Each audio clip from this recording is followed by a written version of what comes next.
আসসালামু আলাইকুম। এখন শুনবেন সংবাদ শিরোনাম।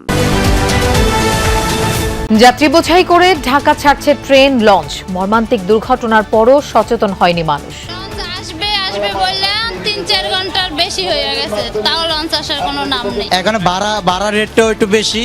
ঈদের বাজার খুব ভোগান্তি, লঞ্চও পাচ্ছি না এবং কি হয়রানি শিকার হচ্ছি। প্ল্যান তেমন কিছুই নাই, এই ছুটিটা ফ্যামিলির সাথে দিতে চাই। উদ্ধার হয়েছে সান্তাহারে লাইনচ্যুত ট্রেনের বগিগুলো।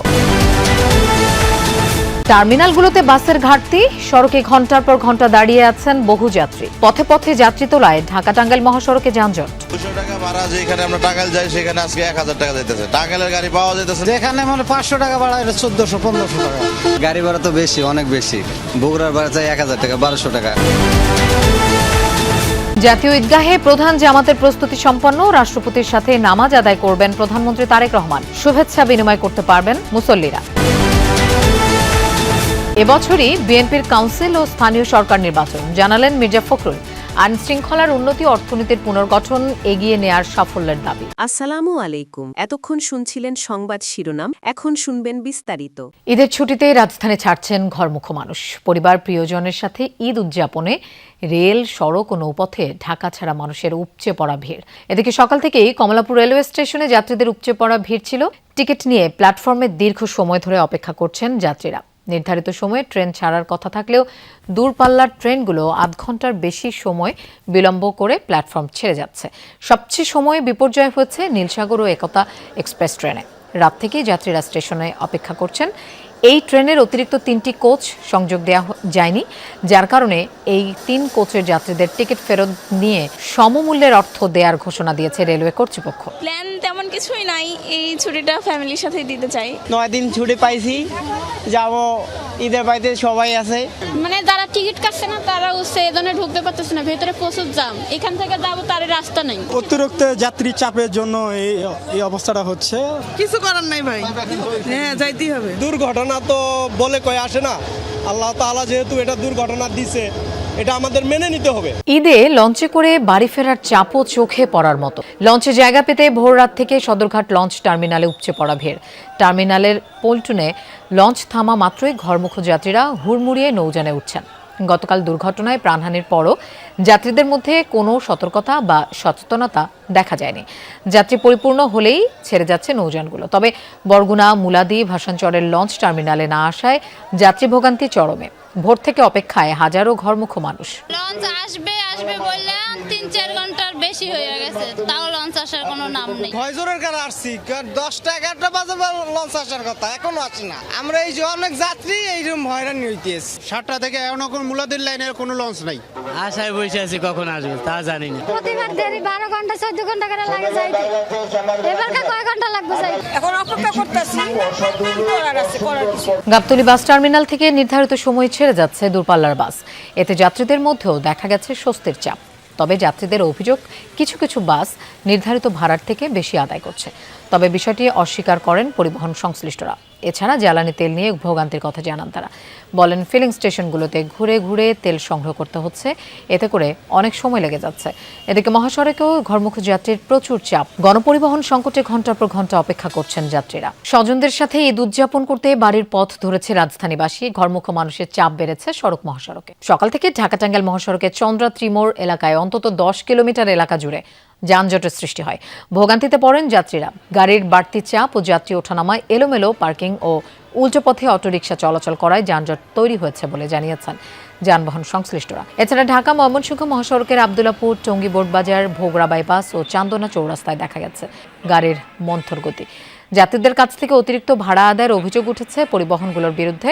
এদিকে ঢাকা টাঙ্গাইল যমুনা সেতু মহাসড়কের রাবনা বাইপাস এলাকা থেকে যমুনা সেতু পর্যন্ত 20 কিলোমিটার এলাকা জুড়ে ধীর গতিতে চলছে যানবাহন। যাওয়া আছে লোকাল গাড়ি, যেগুলো আপনার করে নিচ্ছে 150 টাকার ভাড়া, 600 টাকা, 500 টাকা। অনেকদিন পরে ছুটি থেকে বাড়ি যেতেছি সবার সাথে ঈদ একসাথে করার জন্য। ঘন্টার পর ঘন্টা দাঁড়া রয়েছি, আমরা ডাবল টাকা দিয়ে টিকিট পাইতেছি না। ওই যে সকাল থেকে প্রচুর যাত্রী ছিল, আমরা যে খালি গাড়িগুলো পাচ্ছি সব গাড়ি দাঁড়িয়ে দাঁড়িয়ে যাত্রী সব তুলে দিচ্ছি। অন্যদিকে যাত্রী ও যানবাহনের চাপ থাকলেও দুর্ভোগ নেই পাটুরিয়া দৌলতদিয়া নৌরুটে। সকালের দিকে মোটরসাইকেল ও ব্যক্তিগত গাড়ির চাপ ছিল বেশি। বেলা 10টার পর থেকে বাড়ে দূরপাল্লার যানবাহন।